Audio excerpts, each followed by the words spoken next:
Noita kondomeja tosta, kiitos. Niin mikä oli? Noita Niin kondomeja. mikä että? Puhu kovempaa, kun en minä kuule tuommoista pientä piipitystä.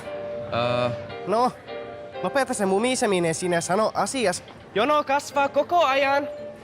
No, Noita kortsuja tosta. kondomeja. No kyllähän me pojalle kondomeja aina laitetaan. Mitä kokua? Small vai? Extra small varmaan kans käy ihan sulle. Jos ei riitä, niin tuu hakemasta se ultra mega small. Jooko? Joo. Anteeksi, mitä? Mitä tää nyt on? Voi herranen aika kuule. Meilläkö antaa kaikkia mitä sä haluat. Apteekki on tuolta. Sieltä löytyy Viagra. Tämä on ruokaostoskauppa. Jos mä nyt vaikka ostan, paljon nää maksaa? Niin mikä sun nimi oli? Mikko.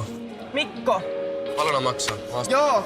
Pistetään tästä lisää näitä. En mä halua lisää. Tässä nyt on näitä Ei. ultra ja tight. En mä tarvi. Ne on tarkoitettu pienille peniksi mulla ja oo suunniteltu Aasiassa. Ne on tiukkoja ja puristaa Ei mulla oo hyviä pieni mahtuu muna. joka paikka. Ei mulla oo pieni muna. Ja sinne myös menee ihan mikä tahansa, että otan vielä tosta En mä lisää. tarvi enempää. Nuo on Paljonko tehty- nää maksaa? Nämä on tehty kissoille, peruspieniä Mulla on ihan kansia. normaali kokoinen.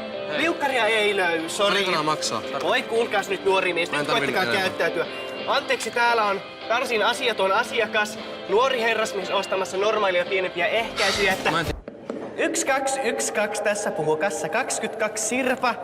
Täällä, no, lopetapas nyt, koita käyttäytyä. Täällä on ostamassa nuori herrasmies Mikko niminen ihan saatanan pieniä kondomeja.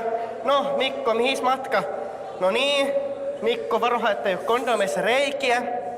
Tilanne on ohi. Jatkakaa. Seuraava.